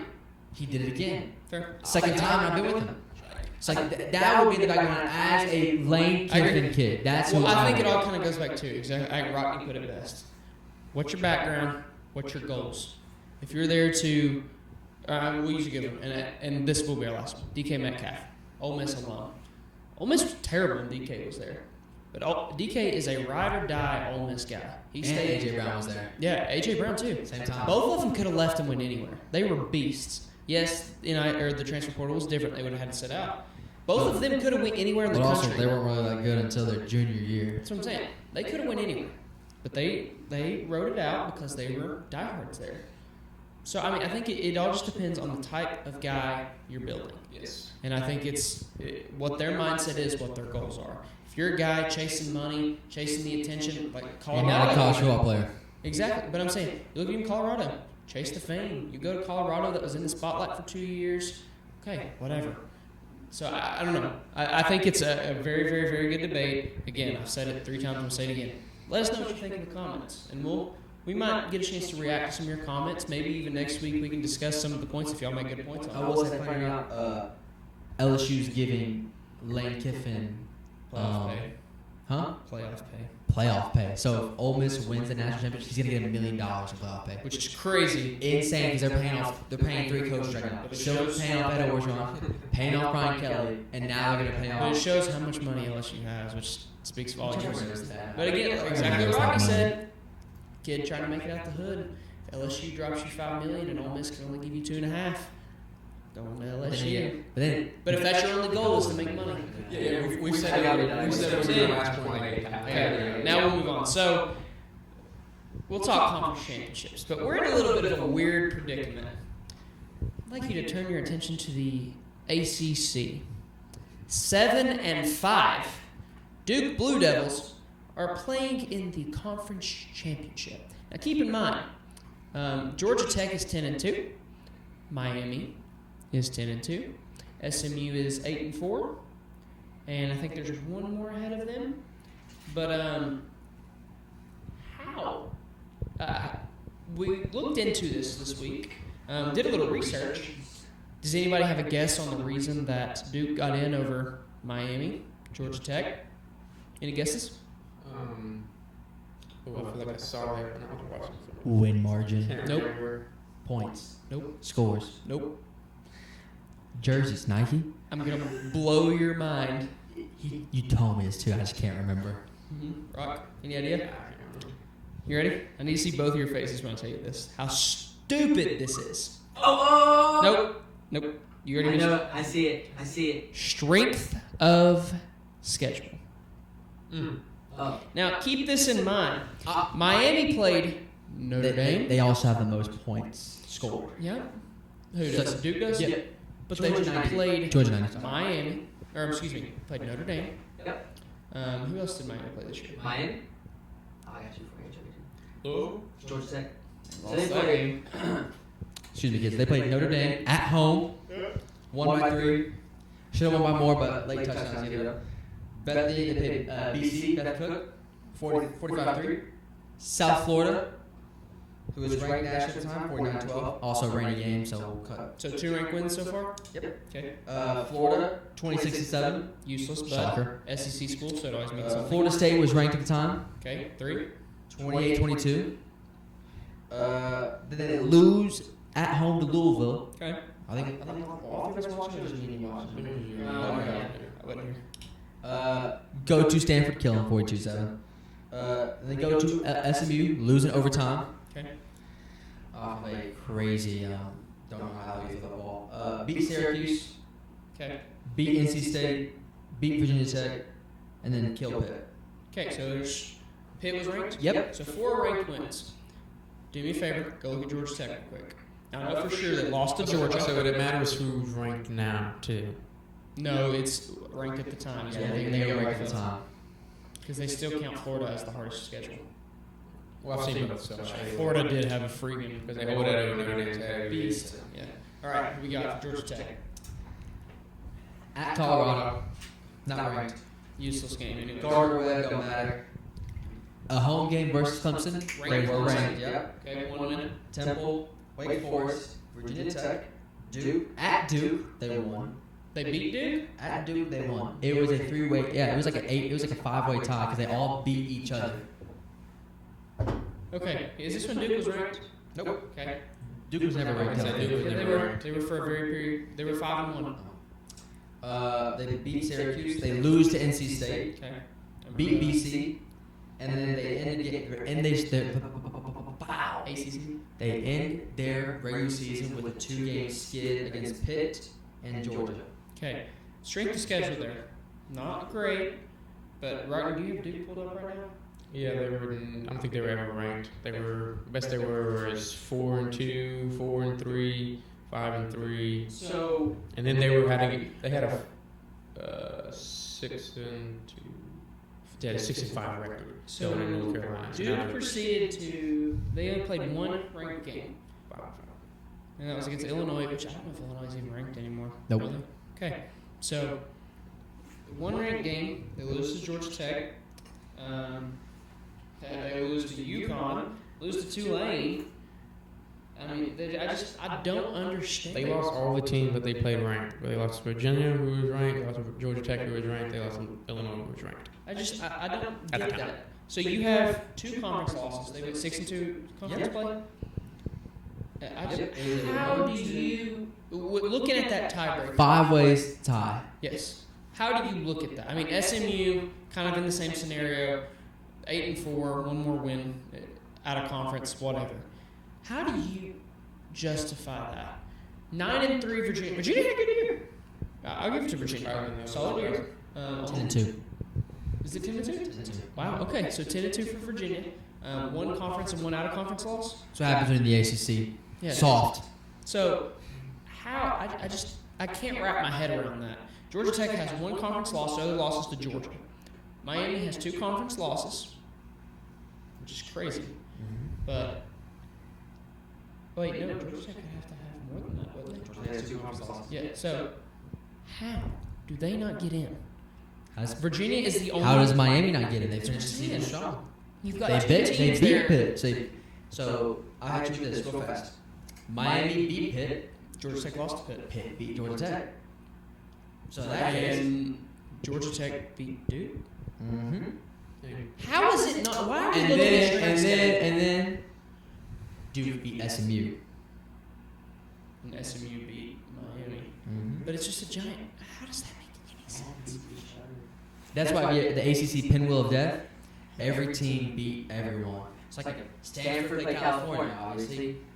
California beats Stanford, and then it's like, oh, Cal beats SMU. Cal beats SMU. Oh wait, SMU beats Miami. Oh wait, SMU or Miami beats Louisville. Georgia Tech beats Duke. I just happened. Head-to-heads don't. I don't know. ACC is a joke conference. We already knew that. Manny Diaz goes to an ACC championship Faster than Miami. before Barn Chris does, and Manny Diaz has been out of the job for a while now. He's been in the Big Ten, and then he came back and he went to an ACC championship before Miami Okay, Chris. so in this scenario, say Duke wins the ACC, it'd be crazy. ACC has no conference. They're not in So playoffs. do you think Miami or Georgia Tech can sneak in? Maybe Miami. That'd be the only team No to go. Tech? Nope. Okay. They finished on 2 games skid to 9-3. Nope. Okay. It's if Duke wins, So there does is no Miami's conference. win over Notre Dame It should mean something. get them in? It should mean something. It depends on what the committee thinks. Okay, so looking at that, what do you say to? And I know, set your bias down for a second. What do you say about Texas? No. Hang on. There are 2 losses. The Florida loss, dog shit. I agree. If we're gonna one of their 3, excuse me, be into a dog shit Florida team, I'm fine with that. At Florida. But then having at Ohio State and at Georgia losses, Miami loses. Not just at Georgia. But Miami loses against SMU and against Louisville, both now unranked. Okay, so 2 unranked wins or unranked losses. Texas has 2 ranked losses. Again, number 1 in the country, and probably Georgia will finish number 3, depending on how SEC championship goes. And then I agree, Florida loss is terrible. So you look at that. You look at Vandy. Their only losses are Texas and Alabama. No. I think Vandy would be a joke. No. They have to play more than 3 ranked teams I agree to compete. But you got to look at Miami. They only have 1 ranked win. ACC, though, you got to give them something. They've only got 1 ranked win. It's different when you go to the ACC and you know that ACC is not strong, but if you look at the SEC and you don't play any top SEC teams but Alabama, Tennessee, and Missouri, then there's an issue. If you don't play a Georgia, if you don't play a Florida, hell, you don't even play. Did they even play South Carolina this year? Who? Vanderbilt. Yeah, they did. Yeah. I think so. So, I thought they had. in that scenario, I'll look it up. we look at, They didn't play Florida this year. we'll say the top 16 teams. Okay? Sorry. Utah is 10-2. Virginia is 10-2. You look at BYU, they're 11-1. They're currently looking outside in. You look at Notre Dame with 2 ranked losses. Should not be in. 2 ranked losses. No offense to you, Rodney. Wait, I don't but think I it should should be. be. But I bring was a point about it. with what he said about Vandy, that's the same logic. Yeah, So they I'm do. okay with that. They played South Carolina. South Carolina was ranked 11th in the country. So, But they were the anyways, biggest back to what I was fraud. saying. I'll say this real quick about Notre Dame, unless we're going to come back to it. But, does, and this is my honest opinion, y'all, and this is, I don't want to say this is all I'm standing on for this, but anyways, does it matter who you lose to? Yes. 100%. Because Tennessee would have been in if. So here's the thing, like the thing with Tennessee before the Oklahoma game, they were like, okay, they lost to Alabama, Right. they lost in overtime to Georgia, Right. they went out, they have a good shot to be in. And I'll say this about Tennessee too. If Tennessee would have beat Vanderbilt, they could have been one of those 5 teams that were looking in. 93 They might have been the City. last, like Vanderbilt was like the last team to look in. Tennessee could have been there. Okay, too. so- But I'll say this, but everybody's complaining about Notre Dame, right? We have 2 great losses at the very beginning of the season. We didn't lose to a bad team. Blew everyone else out. So that's why I asked. Blew everyone else out. It blew, or I just almost blew everybody else out, I guess. But that's why I Beat asked. the team that you blew out the team that Miami lost to. Yeah. Blew them out on their own field. And we blew out the team that every team had struggled with, Arkansas. Yeah. And then Tennessee struggled. That's wild. A&M struggled. I'm telling you, it's the SEC thing. You only struggle with Arkansas in the SEC. You don't struggle with anywhere else, I swear. So, I okay. swear. So, So I that's want to flip to this one real fast, and then we'll talk about playoff pictures. So, for what, the 100th time since I've been alive, Georgia, Alabama, SEC championship. Horns up. Thank you, Texas, for taking down the frauds. I appreciate you all. So, yeah, we're going to get back to this. We're going to talk all playoff picture. So, we'll talk about the SEC championship. What do we think? Do we think Excuse Georgia me. can bounce back? Do you think Georgia has a chance? Don't make your pick yet. Just what you think? Georgia, Bama. What's your honest thoughts on the game? About what? SEC championship. Like a Georgia loses to A&M? No, not that yet. I'm getting there. What's rematch of the game? How do you feel? What do you bad for Alabama? Good for Georgia? Bad for Georgia? What do you think? I mean, I think bad for Georgia. We haven't beat Alabama in a while, so. So, only thing I'll say about it: Kirby Smart is undefeated in rematch games against Alabama. Has it only been once? 2-0. Win. Regular season, we lost. Oh, to the SEC championship. SEC championship, and then national Lost in championship. national Lost in national championship. Don't remind me. So he's 2-0 on that. What's your thoughts? What we think? Gonna be a good game? Do we think it's? I think it's going to be better than it was in the first round. First game was a good game. Came down to a touchdown. A drop by a freshman, or we would be 12-0. Sorry. Drop by freshman here, we would have a chance to beat Oklahoma. Make a field goal. Kick the field goal, you would be Georgia. Yeah, Or a drop by Mac Matthews. Maybe you beat Vanderbilt because Nah, that's a I momentum thought swing. that game was already out of hand at that It's a point. 10-point game. I know Texas it's that a ball's a point. 3-point ball game. Oh, I agree. But our defense, I don't know. that's a different subject. I don't know. I'll say that. I will say that That's the next next segment.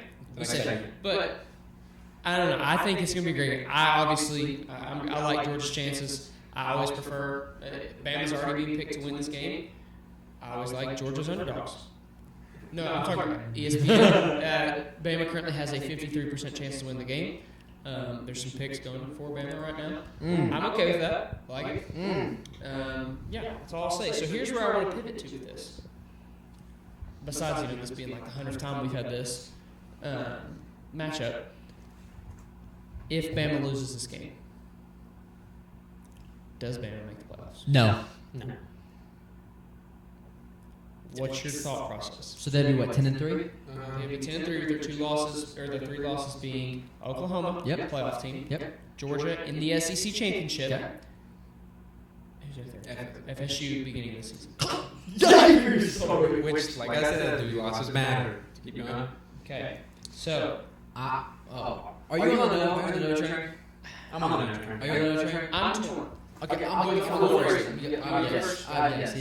I think they should not get buffs because they're already what? Let me check out the last. Oh, let me get the low real fast. You trying to look at this good? Now I'm trying to look at the most recent bracket. I've got it right here. Oh, that's week 14. I just need to know. You want the bracket if they lose? Here, look over here. What they have projected? Nah, Are you looking at playoff rankings?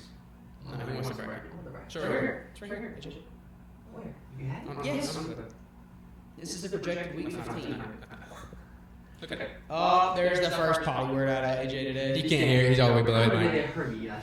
Shut up. That's got 2 for 1 there. Hey, let me see. This is actually. Hang on. Eli, show me the damn ranking. Show Nobody me the cares about ranking. it. Hang on. I don't care about your lovey-dovey website, Eli. I just want to see this.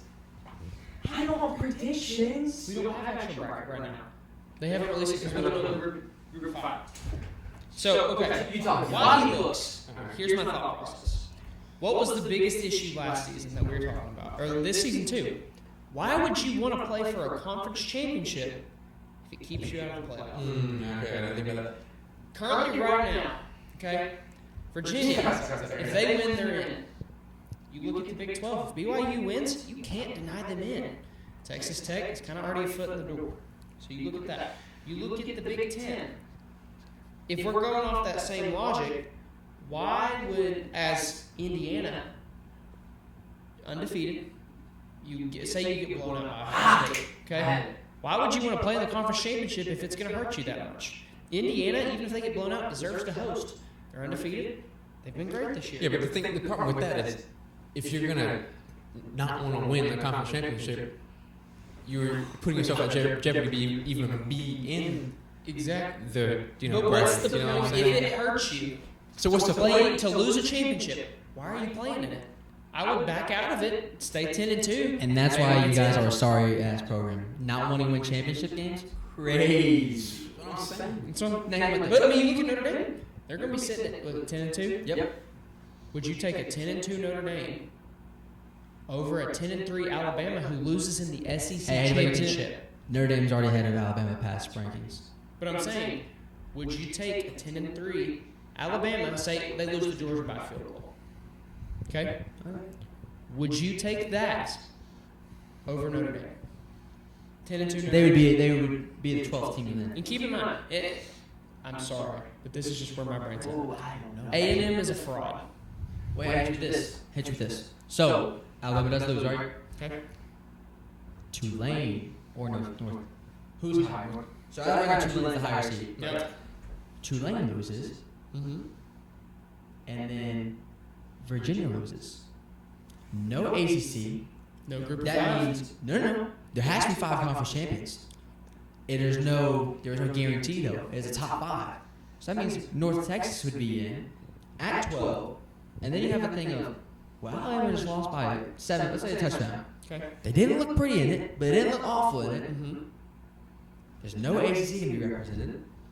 Or I guess Miami's technically in there. Since Miami didn't play, they'll move up to 10. Exactly. Here's another thing. Do you keep Alabama in? After that, there's no ACC now. No ACC champion is in the game because it's Duke. I don't think Alabama gets in. See, here's my thing though, with it. Because ACC's going to drop. Can't understand. I don't say I don't understand. College football's whack. They got to fix it. And this is where I think the 16-team format. 2014 format, which they should do like the FCS. That's stupid. 16 They teams should do is it. great. They should do it.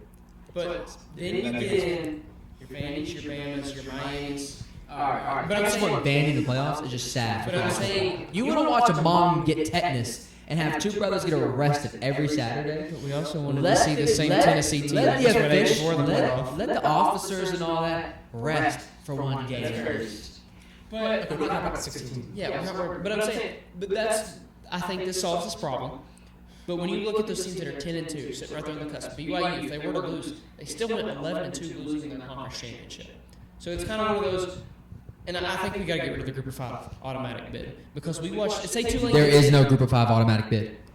It is top 5 conference champions. So if they are a ranked conference champion, it's not a guarantee, Eli. Like this year, there could have been no Group of 5. But I'm looking right It was now. just the fact that the ACC They've pitched got kind of Tulane in low there at 12. Looking at this. Did you say ACC champion though? No, that's what I think. But They have Miami as the ACC this same champion. Tulane team got blown out 45-10 by Ole Miss. Yep. I just can't see. But I'm trying to explain to you, there is no, in this bracket, Miami, they said, is the ACC champion. So okay, That is what they have. But looking at that, we'll say this: can Tulane beat Vandy? Can Tulane beat Vandy? Can they beat Alabama? Can they beat Texas? This is my problem with the playoff bracket. I can't justify putting in Tulane over Alabama, over Texas, over Vandy. No, I'm not saying Tulane. No. Ignore Tulane. But I'm saying any of the Group of Use Five. North Texas. Use North Texas because they will win. They will win this Saturday. But I'm saying they can't beat Vandy, Alabama, or Texas. But they have to be in there because they would be higher. It would be a better team. Who's their only loss this year? I don't know who it is. Genuinely. Maybe, I don't know. No, because this is where You're not listening to what I'm saying. I'm hoping It's 5 champions. There has to be a 5th. If it's North Texas, and let's say Virginia loses, it's going to be North Texas. Because I'm assuming, this is assuming Tulane loses. You have to consider what team is going to be out here and what team are we keeping. Are we going to keep are we going to move BYU in there regarding postseason?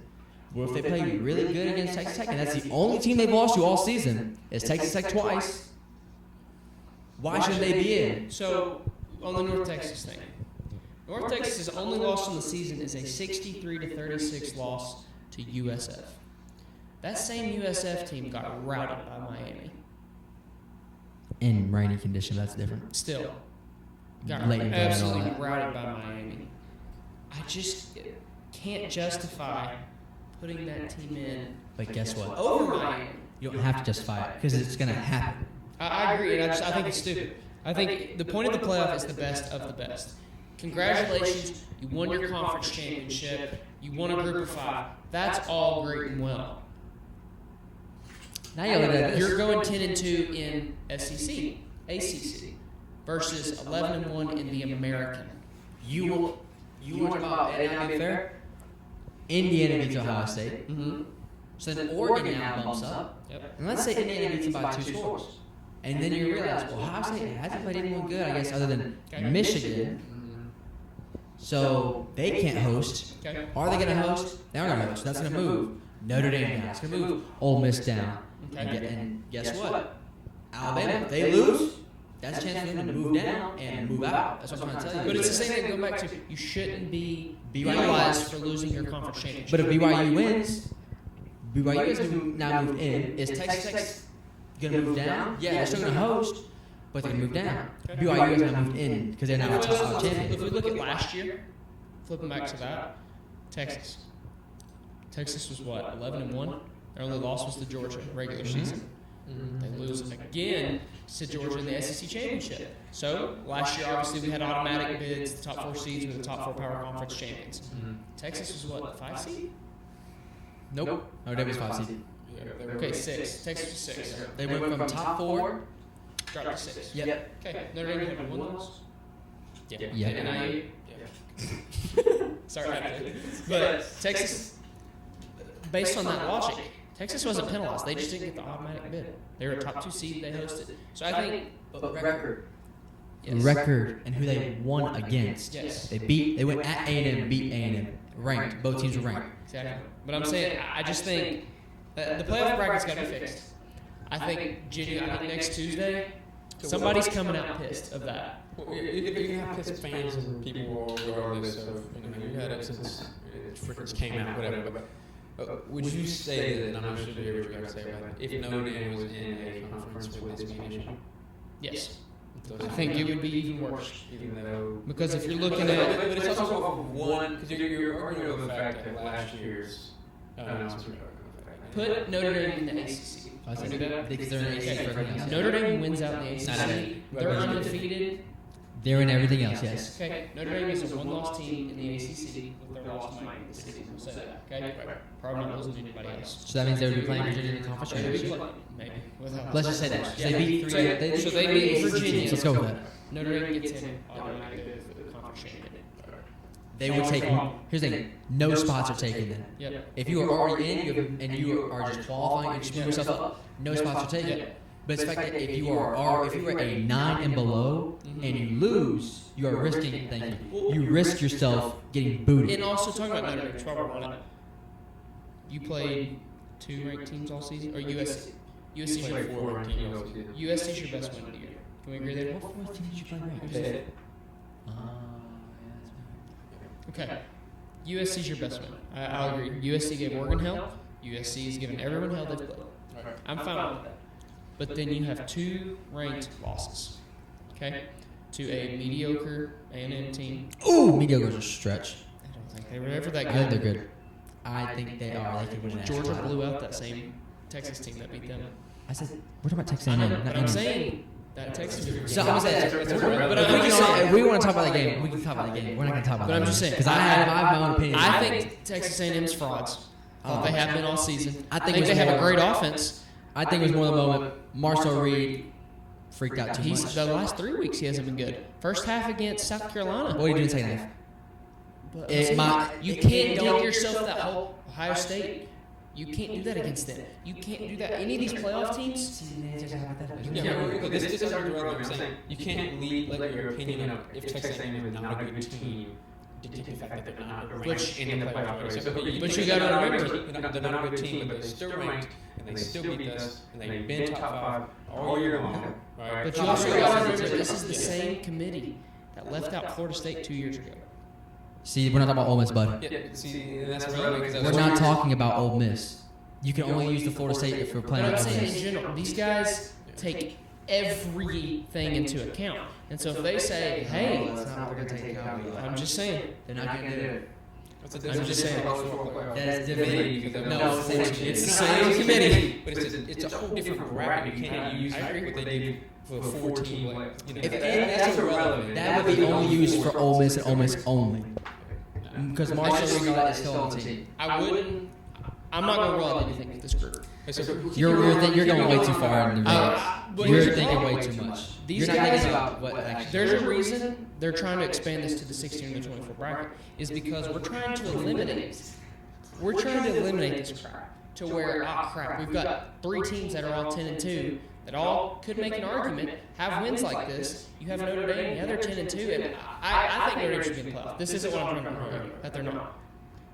But all 10 and 2 on paper, all ranked wins, ranked losses. You can make a case for any one of those teams to get in. So at this point, this is where I think the 16 team, you throw in those 4 teams, and bam. Oh, AJ's taking off the jacket. We gotta move soon. This is a long episode. We don't apologize because this is a loaded week. This is a crazy week. Oh, look at that, caught it. Beautiful. Okay, so what do you, I know you wanted to say something about that earlier. We'll let you finish, and then we've got to move on. We got to. Because I mean, I know we're talking about The reason I just don't think they should be in. Who's they? Notre Dame. Okay. If they're in, they gotta be. They can't be hosting. They can't be nowhere near. They gotta be 12, 11, 10. They can't be 9. Let's see. And the only reason I say that is because Currently, they have them at 9 playing at Oklahoma. I think I gotta go lower than that. Because I'm feeling that. So currently, per this one I'm looking at, this was assumed Bama loses to Georgia, and then Yeah, Bama's the 10 seed. Virginia would be the 11. So Bama's the champion. No. Virginia would be the 11 seed as the ACC champion, and then 12 would be Tulane. Okay. So, do you put any of those teams above Notre Dame? I would have to put Virginia over Notre Dame just because conference championship. I agree with that. I think you have to. But at the same time, I don't. So you said Tulane, right? Still, here's also the thing. I don't think they're going to skip over Tulane. I think Tulane would move to 11. Virginia would go to 12. That would be that's what I would think. And I just, in my opinion, I think Notre Dame should be that 10 or 11. Yeah, I will say if Notre Dame wins that game against A&M or Miami, Notre Dame toasted. Notre Dame can even be a top 4 seed. And I say it sucks because the fact that you're not in the conference, you can't prove yourself. Hey, we deserve to officially be in it. Right now, you're 50-50 on. Like if you're in, if you're not going to be over here. Right. Fighting You anybody. keep bringing the fact that you want it to be 10 or 11. I keep going with the fact that we're in. I'm never the fact that I want to be in, which I understand how I'm champion. But, everybody will weigh that over. That's a whole different. Well, you already played at some of the That's what I was saying last year too for Tennessee. I was like, I just hope we're in. And then as soon as I knew for a fact we were in, I was like, okay, why can't we host? One final question I'll ask, and then we'll move on with this. I want to look at the top 4 teams in the country. Okay? Right now, I've heard this. So they have Ohio State at 1, Indiana at 2, Georgia at 3, Texas Tech at 4. Okay? If, say, Georgia wins this weekend, Georgia's sitting at 12-1. Okay? Obviously, Indiana or Ohio State's perfect season comes to an end this week. No matter Ohio State. Okay.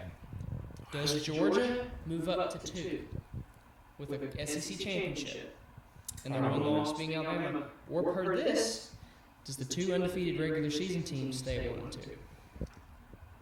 It would be this. So let's say Indiana wins, right? They would be the number 1 overall seed. Georgia Big Ten championships number 1. Indiana's gonna be number 1 seed. Georgia would be at 2. Okay. Texas Tech at 3, and then I would say Ohio State at 4. Okay. So you think A&M at 5. Yeah. 100%. I think they're going to be at 4. If not, you could also say A&M at 4. That's if you want to get. It really depends how that Big 12 game goes. Yeah. So okay. On these same standards, BYU's 11-1. They beat Texas Tech at 12. No, they haven't. Oh, They win the championship. so 12-1 now. They're 12-1 with one loss being at Texas Tech. Where does BYU go? BYU's gonna be at 9. Really? They don't host as a conference champion with their one loss being current? They haven't played anybody like other than Texas Tech. That's what Strength of schedule. So you play. I would have them in. I would have them comfortably in. But so Texas Tech hasn't played anyone though, and they're currently They have. BYU. They played more BYU. They played Maryland. They beat BYU. They beat Arizona State. They beat all these Arizona teams. State's on They beat Arizona. Who did Texas lose to? Cincinnati? Nobody. Yeah. Texas Tech? They're 11-1. They're 11-1. They have a loss, and it's like a bad loss too. I got you. That's what I thought it was Cincinnati. I think it may have been Cincinnati. Arizona State. That's what I'm saying. But they beat Houston. They They beat beat BYU. at Utah. At Utah. Utah's a good one. I agree there. And Houston, yeah. Didn't BYU beat Utah too? Yeah. But that's the holy war. You can't. But that's a similar resume. That's what I'm saying. But it was If you have at BYU. This is at Utah, at Houston. BYU, Big 12 champion, you got to at least host the 8 seed something. No. You can't put them over Texas Tech. Who?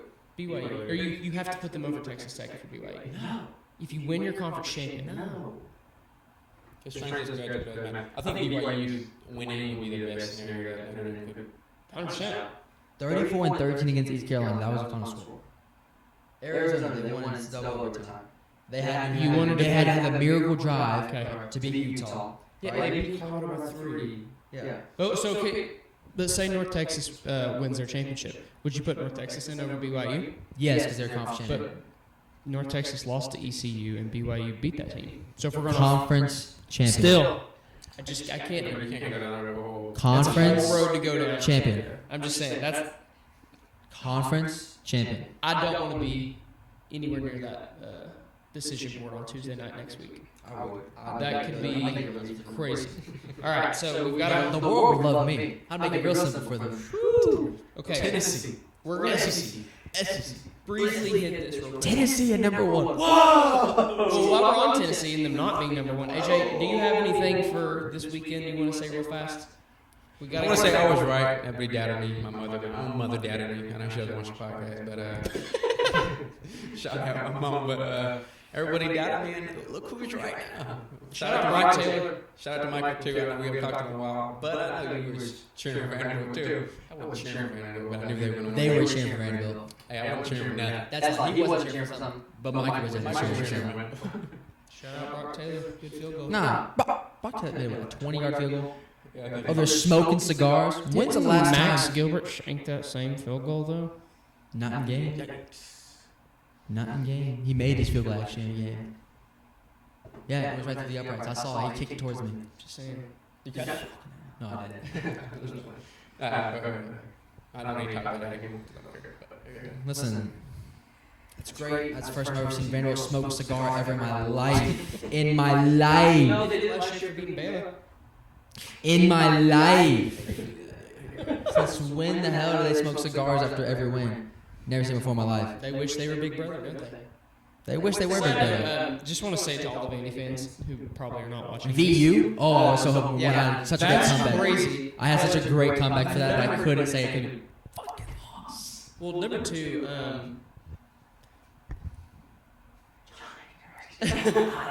but you win for the first time in Lord knows how long. Since Derek Mason, I think. Yep. James Franklin. No, they James were Franklin. That was Derek Mason. This is the first 6 years games. 6 years. No, I'm talking about against Tennessee. Oh, yeah. It's Derek Mason, okay? You have one good season. You have one good season better than Tennessee. Finally. Finally! And you act like your big brother. You act like you run the state, Diego Pavia. Dude, you were 26 years old, acting like you run the state. You're going to be selling insurance next year. Hell, I'll be selling fucking something. That's what I'm saying. Like, I just, Vanderbilt, congratulations. I'll say this. Congrats, Clark Lee and the University of Vanderbilt. But the Pavia family has ruined probably possibly one of the greatest Cinderella stories of all time by how arrogant, how gross they are. They have ruined it. Diego is so high on himself, it ruined anything of Vanderbilt having like America's team to him. Hey, I'll say this.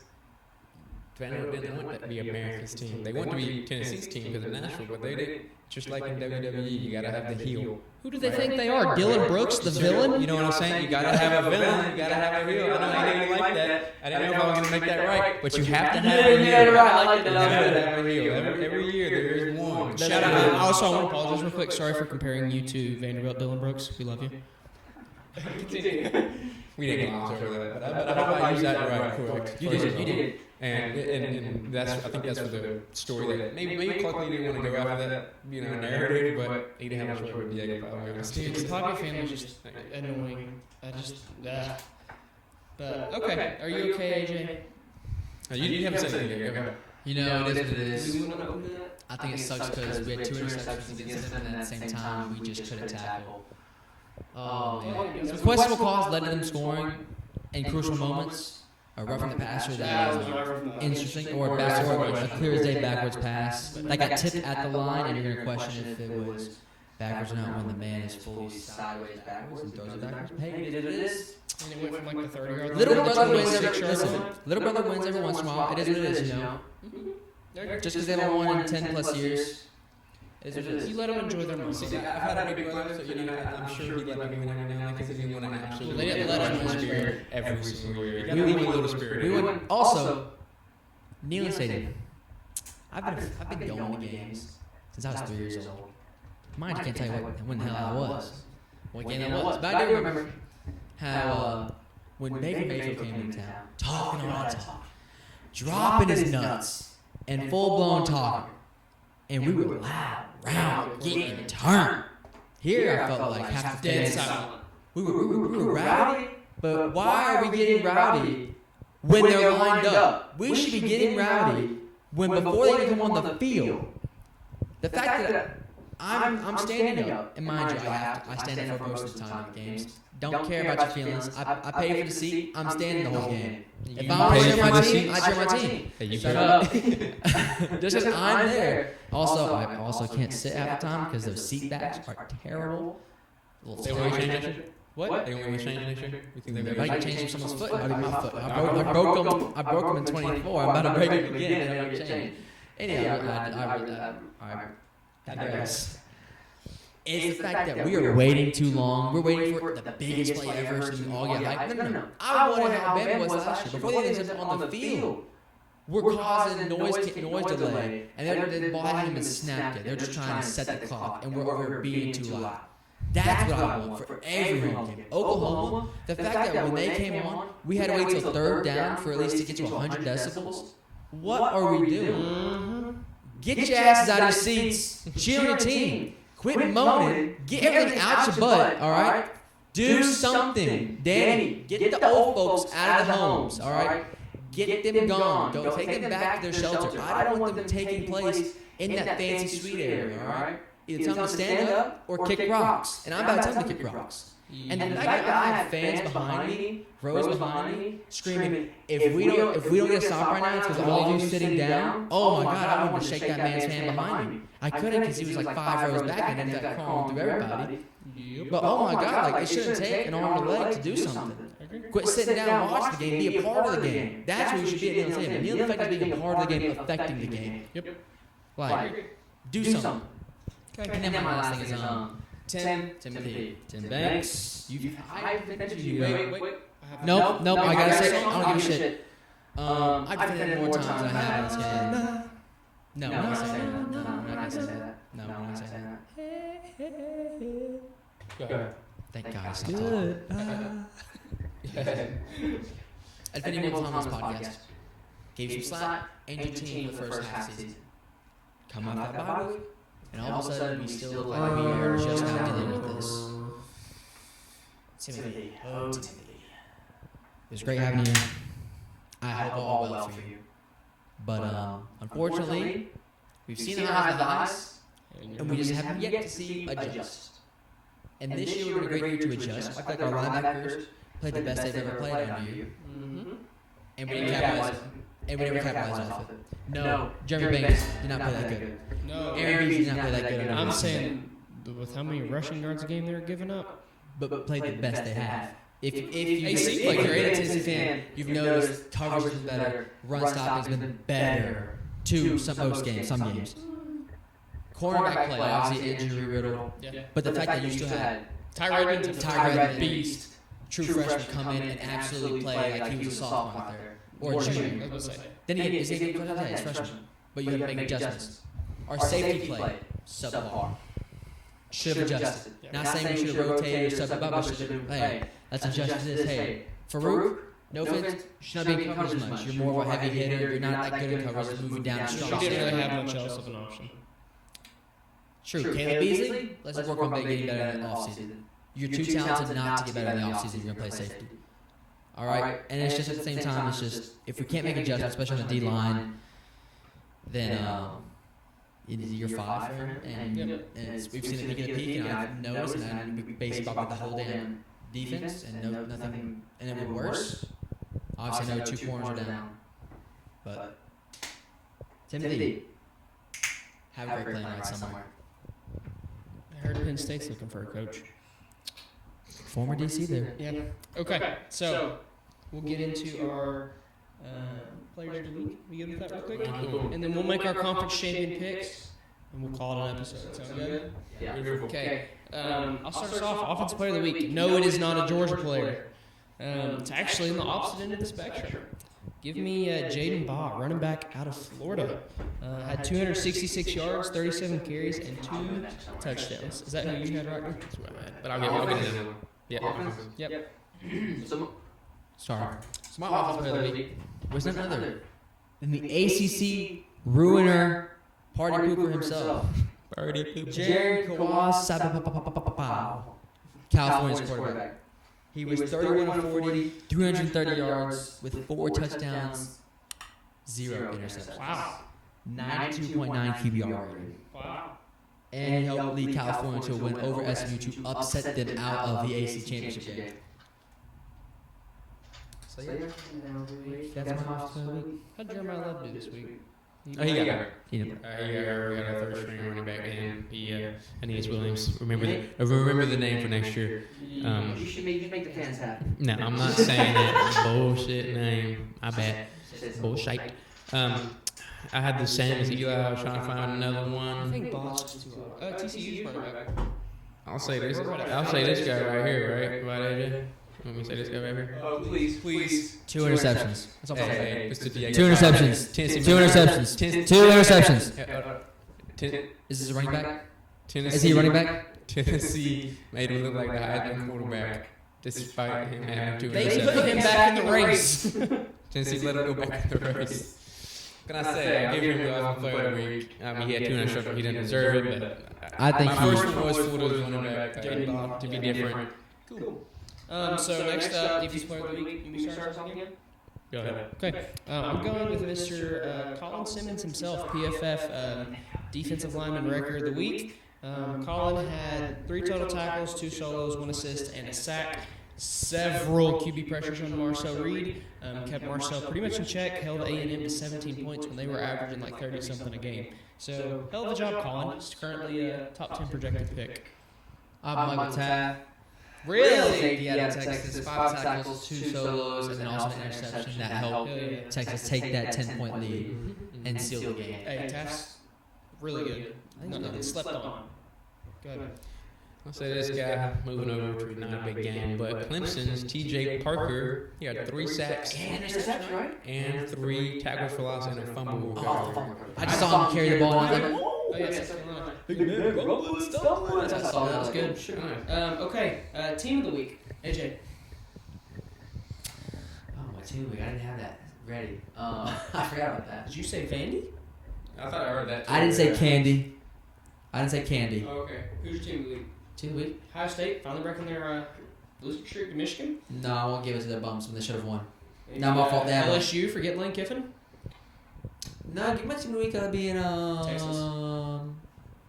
Who got a great hire? Give me Ole Miss. Mm. Give me Ole Miss. You got Golish. No, give me no. Team of the week is Ole Miss. Because I think they're gonna project off this and they're gonna win a national championship. I hope they win a national championship. Rodney. Team of the week, Vandy. You said what? Candy? I said Vandy. They did. Candy? They finally beat Tennessee. Finally. You know, after 6 years. I mean, 6. So my Team of the Week, I'm going West Coast. Arizona Wildcats beating Arizona State. Arizona was projected to finish 14th in the Big 12. They finished 9-3 on the season. They're a top 20 ranked team. I think it's a good turnaround. Noah Fafita, baby. Okay. what did they do that last year? No, they're No. in State. I did that last year. Yeah. They were projected. They were scattered. Okay, and my scrub of the week, I'm going to piggyback off Rockney. How about them Tennessee Vols? It's absolute belt to ass I'll go ahead in and say Neyland it. Stadium. Hey, I'll go ahead and say it too. Stretch. Didn't you give up 45 Actually, points? somebody to go ahead. Stretch. Lose by 3 touchdowns? Belt Vandy? ass is a stretch. 2 touchdowns. Belt ass is a stretch. Belt ass stretch. Had a fire under AJ. All right, buddy. Listen, you talk to me when Georgia loses fucking weekend. All right, here we go. My scrub of the week is gonna be Lane Kiffin. I knew it was coming. Never seen a man quit in a team when he's about to win when he's gonna win a national championship. All right, Rockney. Absolutely insane. Win national championship. A stretch as well. But If they do it though, That'd be hilarious. I called it. If Georgia loses, obviously I can't say my team's going to lose in the playoff. If Georgia gets knocked out and Ole Miss is still in, I'm rooting for Ole Miss the rest of the way. never mind. Good. Ole Miss ain't gonna do nothing in the playoffs. Scrub of the week is A&M. You just gotta beat Texas. Okay, Texas. No, if you're gonna Marcel Reed. Marcel Reed, yeah. He wasn't Yeah. composed. He everything that they fight for him in the Heisman race, I don't think he did that well. I'll say for that. I think he still should be in the Heisman race. Oh, yeah. One He's thing still too. He's still But better than Diego Pavia. It was more the fact it looked like last year Marcel Reed. Yeah. Had happy feet in the pocket, couldn't stay still. Gunning every ball. Yeah. Like Overthrows. oh my god. Yeah.